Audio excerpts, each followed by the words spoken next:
Students, तो आज हम फिर से लेके आ गए हैं आपके लिए अपना नेक्स्ट पार्ट, जहां पे हम डिस्कस करेंगे क्वेश्चन नंबर 33, 34, 35, 36, 37 एंड 38, जो कि हमारे प्रीवियस ईयर पेपर 2025 के ही रहेंगे। यहाँ पे हम डिस्कस कर रहे हैं Haryana board of school education set C का क्वेश्चन पेपर। तो यहाँ पे जो हमारा क्वेश्चन 33 है वो हमसे पूछ रहा है, find the median of the given data. ठीक है, यहाँ पे कुछ डेटा हमें दे रखा है, वहां पे हमें मीडियन को निकालना है। जो मेन मोड मीडियन वाला जो हमारा टॉपिक है वो हमारे फाइनल एग्जाम के अंदर 6 मार्क्स का पूछा जाता है। उसमें मेनली जो हमारे क्वेश्चन होते हैं वो या तो एमसीक्यू बेस्ड होते हैं या फिर हमारा होता है लॉन्ग आंसर टाइप क्वेश्चन। तो यहाँ पे जो लास्ट ईयर हमारा एग्जाम हुआ था उसमें ये जो क्वेश्चन है ये पूछा हुआ है, ये हमारा लॉन्ग आंसर टाइप क्वेश्चन है, जो कि हमारा इस क्वेश्चन के इस पेपर के अंदर 5 मार्क्स का था।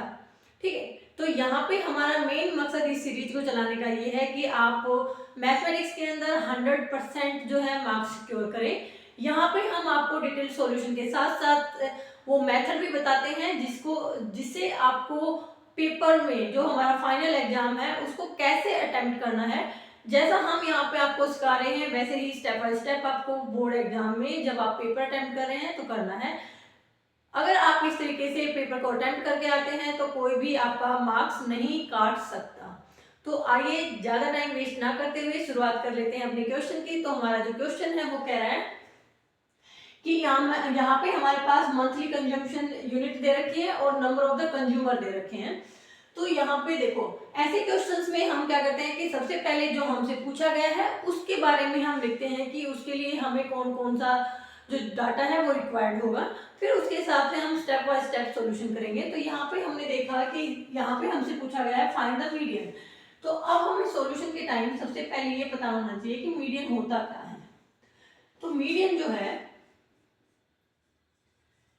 मीडियन का जो हमारा फॉर्मूला होता है वो हमारा होता है lower limits plus bracket start हो जाते हैं टोटल नंबर्स अपॉन 2, माइनस में हम कॉमन फ्रीक्वेंसी को माइनस कर देते हैं और इस पूरे को डिवाइड कर देते हैं f से और मल्टीप्लाई में कर देते हैं h। जो हमारा h होता है वो होता है कॉमन डिफरेंस बिटवीन, या फिर हम लिख सकते हैं इसको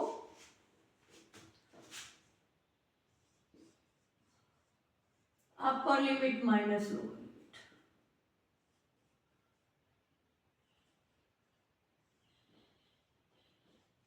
जो L है उसको हम बोलते हैं यहाँ पे हमारा लोअर लिमिट। एन आपको पता ही है टोटल नंबर होते हैं, ठीक है, कि total number of the consumer यहाँ पे हमारे कितने हैं, ठीक है, और फ्रीक्वेंसी कॉमन फ्रीक्वेंसी और फ्रीक्वेंसी को हम फाइंड आउट करेंगे।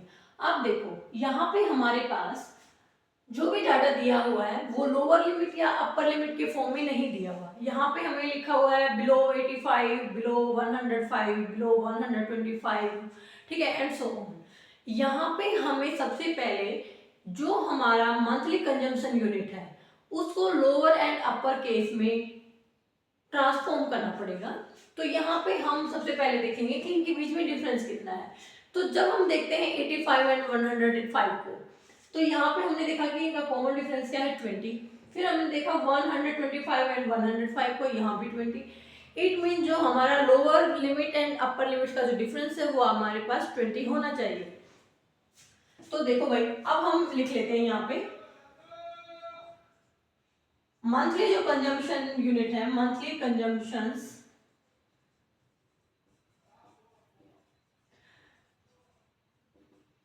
ठीक है, उनको हमने लोअर एंड अपर लिमिट में लिखने के लिए हमने क्या लिखा 65 टू 85। क्यों लिया भाई? क्योंकि यहाँ पे हमें 20 का गैप दिखाई दे रहा है और यहाँ पे बिलो 85 है, तो बिलो 85 से पहले हम अगर 20 का गैप करते हैं तो हमारे पास 65 आता है। तो हमने पहला ग्रुप बना लिया 65 टू 85 का। सेकेंड ग्रुप हमारा बन गया 85 टू 105। थर्ड हमारा बना 105 टू 125। फोर्थ हमारा बना 125 टू 145 एंड नेक्स्ट हमारा बना 145 टू 165 एंड नेक्स्ट हमारा हो गया 165 टू 185 एंड नेक्स्ट हमारा हो गया 185 टू 205। आई होप आपको ये वाला स्टेप क्लियर हो गया होगा। अब हमारे पास देखो भाई, ये हमारे पास नंबर ऑफ कंज्यूमर यानी कि को सी एफ हमारे पास दिया हुआ है। एफ हम निकाल लेते हैं। एफ हम कैसे निकालते हैं? एफ का मतलब है कि भाई कितने कंज्यूमर आपके इस ग्रुप के अंदर फॉल करते हैं, कितने इस ग्रुप के अंदर फॉल करते हैं, कितने इस ग्रुप के अंदर फॉल करते हैं। तो इस वाले ग्रुप में है हमारे टोटल 4, ठीक है। अब बिलो 105 के अंदर यहाँ पे लिख रखा है 9, ये कॉमन कंज्यूमर है भाई, जो कि इस वाले और इस वाले दोनों को मिला के अगर हम इन 4 को इस 9 में से माइनस कर देंगे तो सिर्फ इस ग्रुप के बच जाएंगे कि 85 टू 105 जो यूनिट कंज्यूम करने वाले कंज्यूमर है वो कितने हैं वो आ जाएगा। तो हम 9 में से 4 को माइनस करेंगे तो हमारे पास आ जाएगा 5। ऐसे ही हम 22 में से 9 को माइनस करेंगे तो वो हमारे पास आ जाएगा 13। ऐसे ही 42 में से 22 को माइनस करेंगे तो हमारे पास आ जाएगा 20। अगर हम 56 में से 42 को माइनस करेंगे तो हमारे पास आ जाएगा 14। फिर अगर हम 64 में से 58 को माइनस करेंगे तो हमारे पास आ जाएगा 8 एंड 68 में से 64 को माइनस करेंगे तो हमारे पास आ जाएगा 4। तो ये हमारा f हो गया। अब हम यहाँ पे सी एफ अपना लिख देते हैं। सी एफ हमारा है 4, 9, 22, 42, 56, 64 एंड 68। जब हम इस f का पूरा सम करते हैं तो वो हमारा आ जाता है नम टोटल नंबर, यानी कि जिसको हम डिनोट करते हैं n से, वो हमारा आ गया 68, ठीक है। अब हमें CF चाहिए। CF के लिए हमारा CF क्या होता है? n/2, ठीक है। तो ये हमारा देखो भाई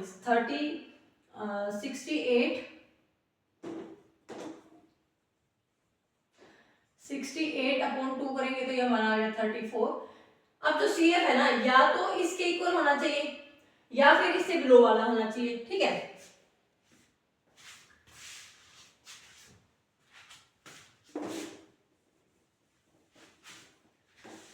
जो हमारा CF हो वो या तो n/2 के इक्वल हो। CF जो है या तो इक्वल होना चाहिए n/2 के, या फिर इसे स्मॉल, ठीक है, इस वाले से।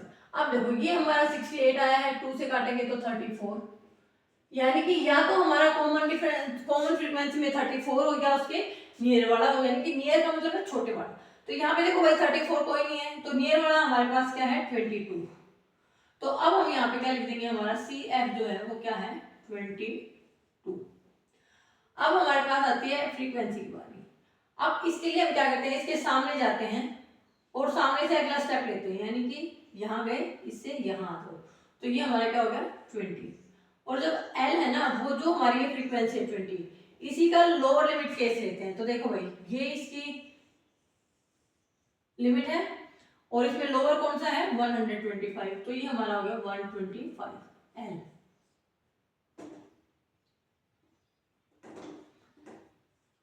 L जो है ये हमारा 125 आ गया। अब जो H होता है वो हमने बताया upper limit minus lower limit होता है, यानी कि 145 माइनस 125, तो ये हमारा आ गया 20। आई होप आपको यहाँ तक क्लियर हो गया होगा। अब देखो, अब आपको इस फॉर्मूले में रख देना है बस, सिंपली, और कुछ नहीं करना। तो हम यहाँ पे लिखेंगे मीडियन इज इक्वल टू,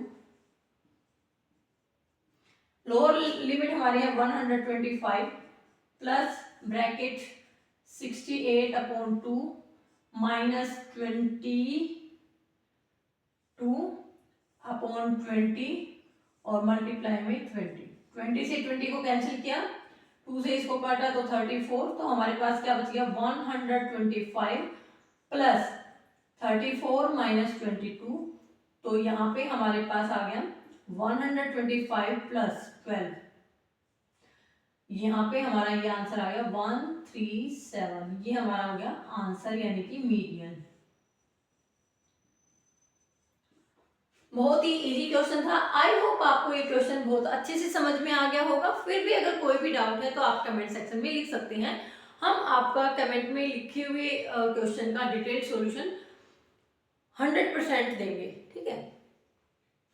तो अब हम मूव ऑन कर लेते हैं अपने क्वेश्चन नंबर 24 की ओर, जो कि हमारा इसी सेट का रहेगा।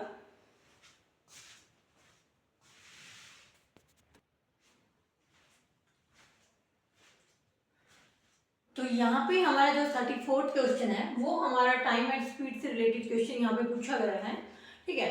और ये भी हमारे फाइनल एग्जाम में पूछा गया है 5 मार्क्स का।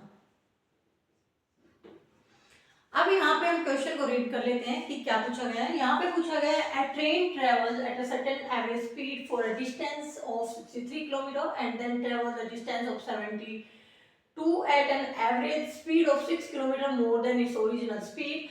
If it takes 3 hours to complete the total journey, what is its original average speed? यहाँ पे कह रहा है ट्रेन है और उसने स्टार्ट की अपनी जर्नी, ठीक है।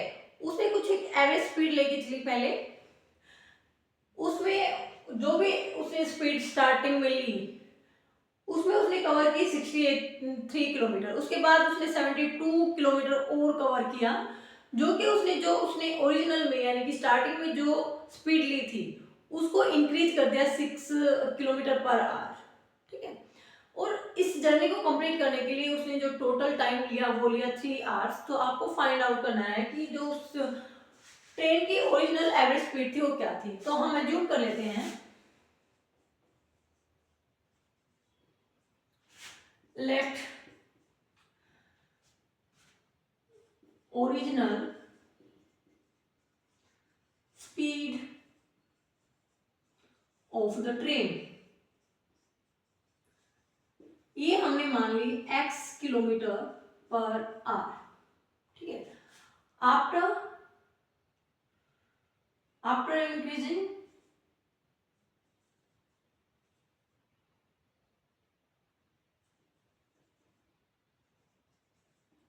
आफ्टर चेंज क्या हो गया, ये स्पीड हमारी होगी x प्लस 6, क्योंकि ये कह रहा है 6 आर मोर देन। अब हमारे पास टोटल टाइम जो है वो दिया हुआ है 3 आवर्स। तो हमें क्या पता है, वी नो दैट आपको हर एक स्टेप ऐसे ही लिखना है आपके एग्जाम में, ताकि आपके फुल मार्क्स आ सके। एग्जामिनर आपके कोई भी मार्क्स नहीं काट सकता। और मैथमेटिक्स तो वैसे ही स्कोरिंग सब्जेक्ट होता है, मैथमेटिक्स में आप 100% जो है मार्क्स को सिक्योर कर सकते हैं, ठीक है।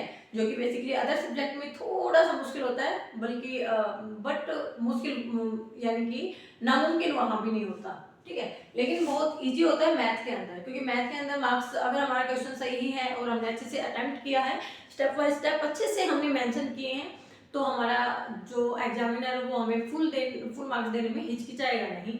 जो कि बाकी अदर सब्जेक्ट्स के अंदर थोड़ा सा दिमाग में कंफ्यूजन रहता है एग्जामिनर के, ठीक है। तो देखो भाई यहाँ पे वी नो दैट जो हमारा टाइम होता है टी जो है वो क्या होता है, डिस्टेंस मल्टीप्लाई में स्पीड। तो हमने बस यही अकॉर्डिंग टू क्वेश्चन हमने यही बात लगानी है, according to question. According to question हमने क्या करना है कि हमने स्पीड जो हमने 63 जो है डिस्टेंस कवर की, उसके लिए हमने स्पीड यूज की x प्लस ये हमारा टाइम आ गया यहाँ से कुछ। अब हमने 72 और जो है डिस्टेंस कवर की, और हमने यहाँ पे अपनी स्पीड ली x प्लस 6, और यहाँ पे हमने कुछ टाइम लिया, यहाँ पे भी कुछ टाइम लिया, और इन दोनों टाइम को जब हमने ऐड कर दिया तो ये हमारे पास आ गया 3 के इक्वल। आई होप आपको यहाँ तक क्लियर हो गया होगा। अब हमें क्या करना है, यहाँ पे हमने एलसीएम ले लिया, एलसीएम हमारा आ गया x इंटू एक्स प्लस 6। यहाँ पे जब हमने इसको इससे डिवाइड किया तो x से x कैंसिल हो गया, 63 की जो मल्टीप्लाई है वो x के साथ और x प्लस 6 के साथ होगी, तो x प्लस 6 प्लस इसी ये वाला पोर्शन कैंसिल हो गया, और 72 की जो मल्टीप्लाई है वो x के साथ हो गई, और ये हमारा आ गया यहाँ पे इक्वल टू 3 के। अब 3 के अपॉन में 1 कर दिया और हमने कर दी क्रॉस मल्टीप्लाई, तो क्रॉस मल्टीप्लाई कर दी तो हमारे पास क्या आ गया 63 इंटू एक्स प्लस 6। इसको हम खोल लेते हैं यहाँ पे, 63 की x के साथ मल्टीप्लाई की तो 63x, अब 63 की 6 के साथ की तो 6 3 जा 18, 6 6 जा 36 और 37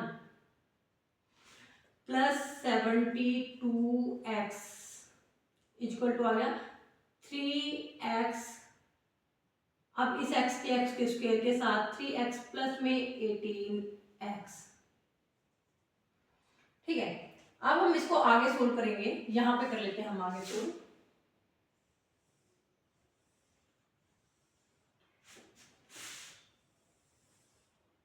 अब हमारे पास यहाँ पे आया हुआ है, इसको पहले लिख लेते हैं हम स्क्वायर वाले को। यहाँ पे हमने लिखा 3x का स्क्वायर प्लस 18x। फिर हमने लिखा, देखो ये भी x है ये भी x है और दोनों ही प्लस के हैं तो ऐड कर दो, 2 और 3 5, 6 7 6 यानी कि 13x। यानी कि इधर हमारे पास क्या होगा 378 प्लस 135x। अब देखो, अब यहाँ पे हमें बताया कि क्वाड्रेटिक इक्वेशन बन रही है तो हम बनाएंगे।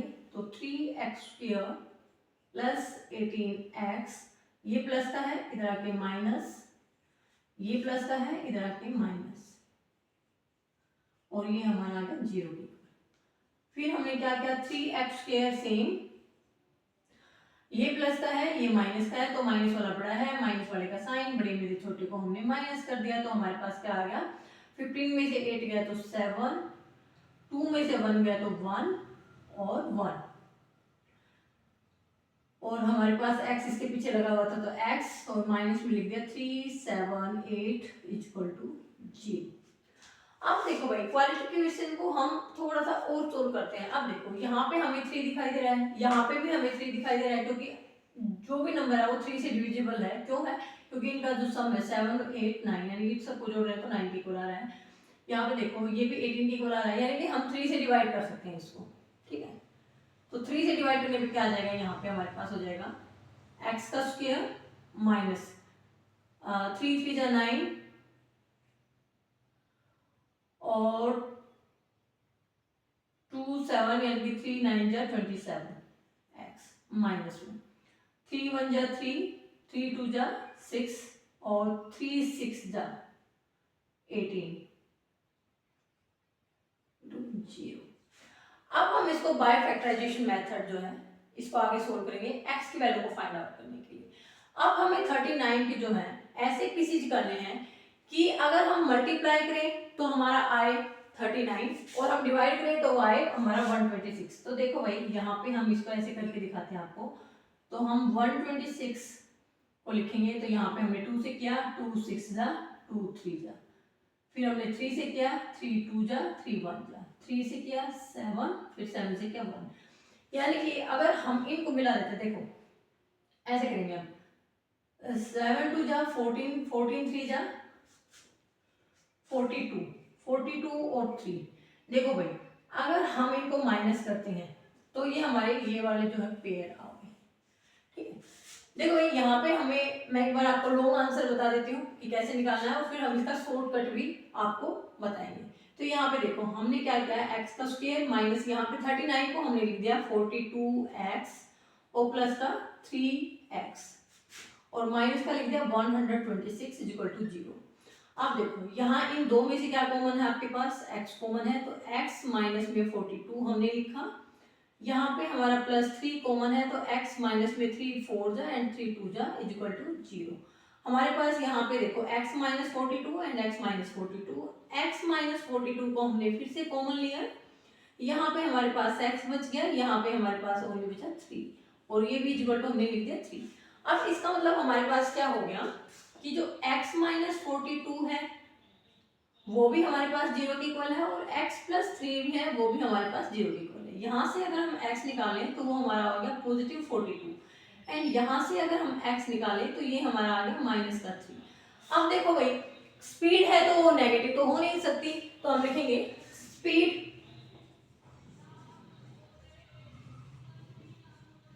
never be in negative,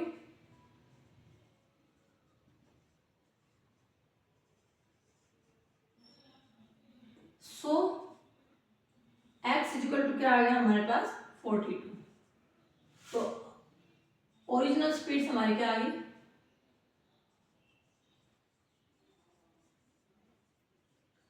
वो वो हमारी है x और ये इक्वल टू है 42 kilometre per our. I hope ये क्वेश्चन आपको अच्छे से क्लियर हो गया होगा। अगर फिर भी कोई डाउट है तो आप कमेंट सेक्शन में लिख सकते हैं। ये बस यहाँ पे हमारी क्वाड्रेटिक इक्वेशन थी। अब देखो भाई, यहाँ पे मैं आपको एक शॉर्टकट बताना चाहती थी क्वाड्रेटिक इक्वेशन का, लेकिन आई होप यहाँ पे स्पेस नहीं बचा, इसको हम अलग से डिस्कस करेंगे, सोर्स के अंदर डाल दूंगी तो उससे आपको हेल्प भी हो जाएगी। आई थिंक मैंने सोर्स बना भी रखा है कि आपको क्वाड्रेटिक इक्वेशन को कैसे शॉर्टकट वे में हम सोल्व कर सकते हैं। बट आपको क्वेश्चन में लंबे रूट से ही, लंबे प्रोसीजर से ही, जैसे हमने यहाँ पे करके दिखाया वैसे ही करना है। बट उसे ये कि आपके फैक्टर जो है आसान हो जाएंगे और आपका आंसर भी आसान हो जाएगा, ताकि आंसर आने के बाद आप श्योर भी हो जाएंगे कि आपका आंसर बिल्कुल सही है। ठीक है, तो आई होप आपको ये क्वेश्चन अच्छे से क्लियर हो गया होगा। तो अब हम मूव ऑन करते हैं अपने क्वेश्चन नंबर 35 की side.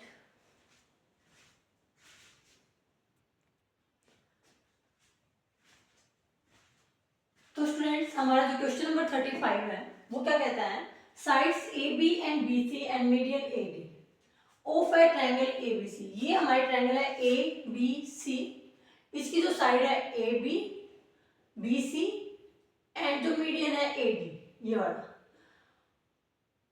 Are respectively proportional to side P Q, Q R and median P M. ठीक है, and show that triangle ABC similar to triangle PQR. तो यहाँ पे हमारे पास एक क्वेश्चन जो है चैप्टर नंबर 8 से दिया हुआ है। तो इस क्वेश्चन जो हमारा चैप्टर नंबर 8 है क्लास 10 का, वो हमारे फाइनल एग्जाम में 5 to 6 मार्क्स का ही पूछा जाता है। तो यहाँ पे मेन चीज मैं आपको जो बताना चाह रही थी, ये हमारा जो क्वेश्चन है 5 मार्क्स का पूछा गया है। ठीक है, अब यहाँ पे जब इस टाइप का क्वेश्चन आपके पास आता है तो उसमें आपको सबसे पहले देखना है कि क्या गिवन है। ठीक है, फिर हमें देखना है कि क्या हमें प्रूव करना है, और जो हमने प्रूव करना है फिर हम उसी के रिस्पेक्ट में स्टेप बाय स्टेप आगे चलते हैं। तो आगे देख लेते हैं इसका सॉल्यूशन। तो चलिए शुरुआत करते हैं सॉल्यूशन की। तो यहाँ पे देखो भाई,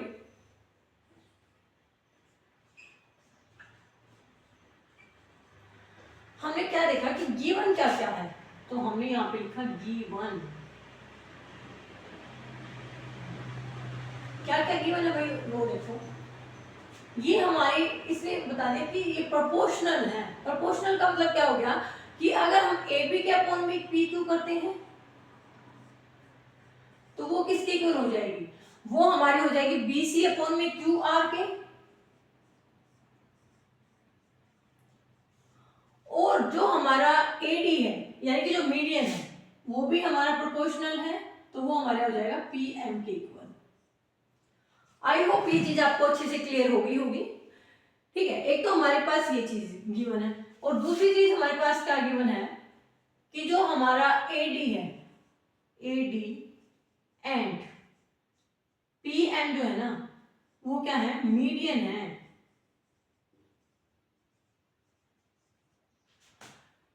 triangle A B C and triangle P Q R. ठीक है भाई, ये दो चीज हमारे पास गिवन है।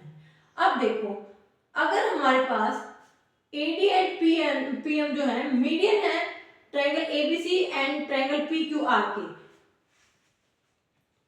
तो उसके अंदर हमारे पास क्या हो जाएगा, जो हमारा बीडी होगा,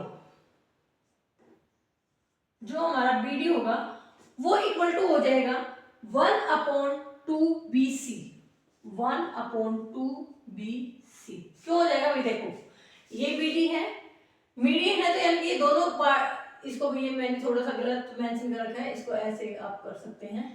ठीक है, ये इक्वल पार्ट्स में बांटेगा, मीडियन का मतलब ये है। ठीक है, इसका मतलब हम कह सकते हैं कि जो बीडी है वो बीसी का हाफ है। ठीक है, और क्या कह सकते हैं हम भाई, जो हमारा क्यू एम है, ठीक है, क्यू एम वो क्या है, क्यू आर का हाफ है। मीडियन का तो यही मतलब है ना कि ऊपर से जो भी आता है उसको 2 पार्ट्स में, उस लाइन को 2 पार्ट्स में डिवाइड करता है। ठीक है, अब हम क्या लिखेंगे, ये हम इक्वेशन बना लेते हैं इनको। ये हमारी हो गई फर्स्ट इक्वेशन और ये हमारी हो गई सेकंड इक्वेशन।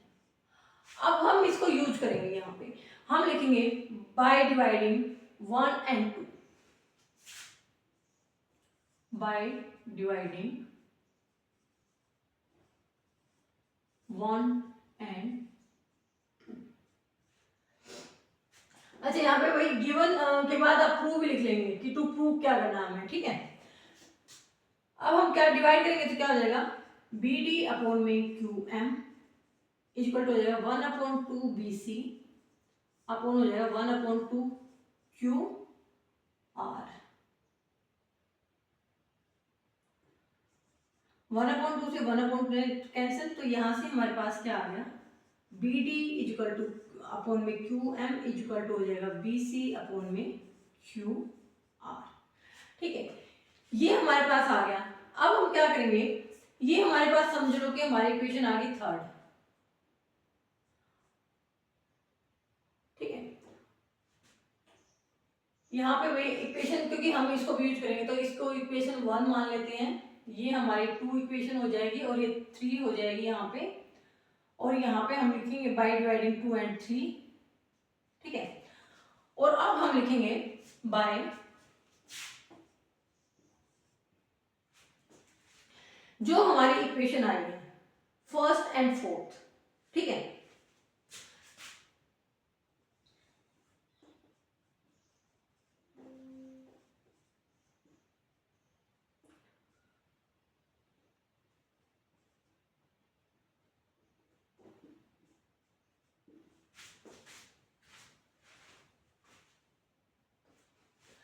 तो फर्स्ट एंड फोर्थ से हमारा क्या हो जाएगा,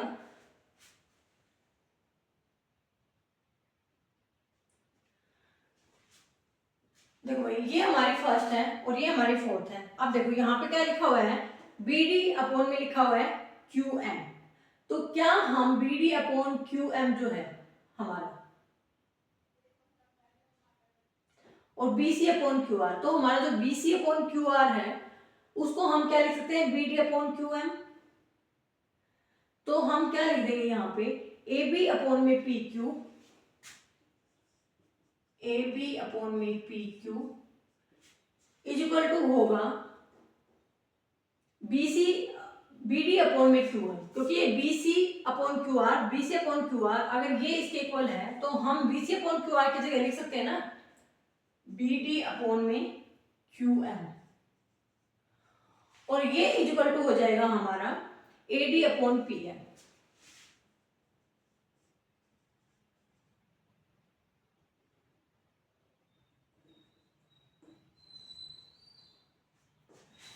हमने यहाँ पे कुछ नहीं किया, बस B C upon Q R की जगह हमने पुट कर दिया B D upon Q M, क्योंकि ये दोनों ही इक्वल हैं तो हम एक दूसरे के इक्वल रख सकते हैं। अब देखो यहाँ पे हमारे पास देखो ए बी अपॉन में पी क्यू इक्वल आ गया, बी डी अपॉन में क्यू एम इक्वल आ गया, और हमारे पास क्या आ गया ए डी और अपॉन में पी एम, यानी कि ए डी और अपॉन में आ गया पी एम। तो यहां से हम कह सकते हैं, क्या कह सकते हैं कि by S S S side side side similarity criteria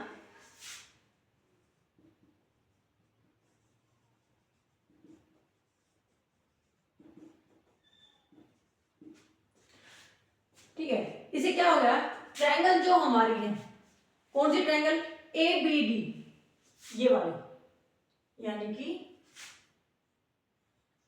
ये और ये, यानी कि ए बी डी किसके इक्वल होगी, पी क्यू एम के।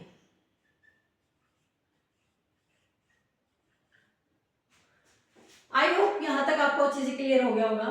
अब हम क्या लिखेंगे, अब जो हमारा एक यहाँ पे हम लेंगे from triangle ABC and P Q are by taking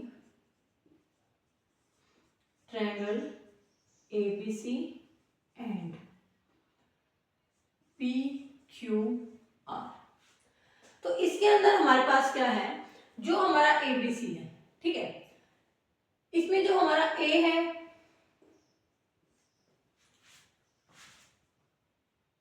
जो हमारा एंगल बी है ना, एंगल बी वो हमारा किसके हैं, एंगल क्यू के,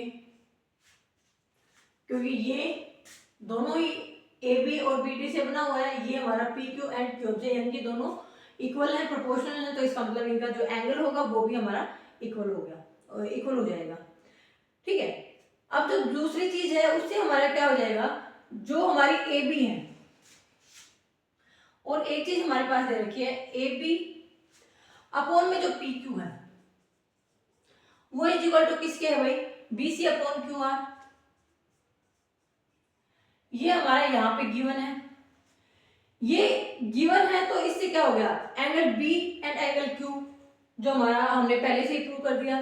तो अब हम इससे क्या लिख सकते हैं, by the S A S similarity criteria, अब हम लिखेंगे बाय, एक तो हमारा एंगल इक्वल है, ठीक है, और दो हमारे क्या है, साइड इक्वल है, तो हम क्या लिखेंगे, side angle side, by side angle side similarity criteria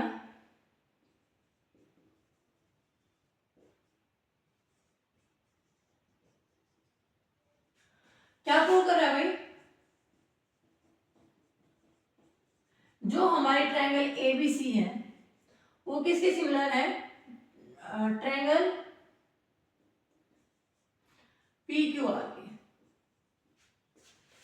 बस इतना ही हमें करना था, यही चीज हमें प्रूव करनी थी। आई होप आपको समझ में आ गया होगा, अगर फिर भी कोई डाउट है तो आप कमेंट सेक्शन में लिख सकते हैं। ठीक है, यहाँ पे हमें क्या लिखना है, पहले तो हम सॉल्यूशन में जो गिवन है और फिर ट्रू प्रूव भी लिख देंगे, यहाँ पे ट्रू प्रूव भी लिख देना, गिवन के बाद लिखना है आपको, फिर ये लिख देना सीधा डायरेक्ट। ठीक है, अब हमें पता है कि सिमिलर प्रूव करने के लिए या तो हमें साइड साइड साइड इक्वल चाहिए, या फिर दो तीनों एंगल इक्वल हो, या फिर दो साइड और एक एंगल इक्वल हो जाए, या फिर दो एंगल या एक साइड इक्वल हो जाए। ठीक है, यही क्राइटेरियाज हैं। अगर आप इस टॉपिक के ऊपर, सिमिलरिटी वाले टॉपिक के ऊपर अगर आप डिटेल में वीडियो चाहते हैं तो आप कमेंट सेक्शन में लिख सकते हैं, हम आपके कमेंट किए हुए सेक्शन पर पूरा फोकस करेंगे और उस पर डिटेल्ड जो वीडियो है वो भी लेके आएंगे। तो अब हम मूव ऑन कर लेते हैं अपने नेक्स्ट क्वेश्चन की ओर, जो कि हमारा रहेगा क्वेश्चन नंबर 36।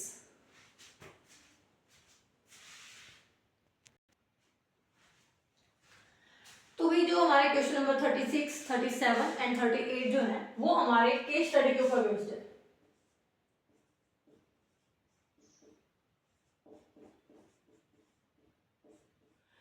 ठीक है, जिसमें कुछ फिगर भी दिया हुआ है, आपको पूरी स्टेटमेंट दी मिलेगी, फिर आपको नीचे 2 या 3 क्वेश्चन दिए मिलेंगे, उनका आंसर करना होगा।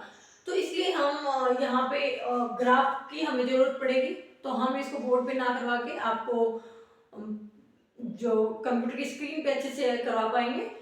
तो हम इसके लिए एक स्पेशल पार्ट बनाएंगे, तो उसमें हम डिस्कस करेंगे क्वेश्चन नंबर 36, 37 एंड 38, और बात करेंगे कि जो भी केस स्टडी बेस्ड आपके क्वेश्चन आएंगे एग्जाम में, ये आपके 4 मार्क्स के रहते हैं, तो उनको आपको कैसे सोल्व करना है, कैसे राइट डाउन करना है एग्जाम में। ठीक है, तो इसी के साथ हम करते हैं वीडियो का एंड। अगर आपको मैथ से रिलेटेड कोई भी क्वेरी है तो आप कमेंट सेक्शन में लिख सकते हैं, आपको डेफिनेटली आपकी प्रॉब्लम का सॉल्यूशन यहाँ से मिलेगा।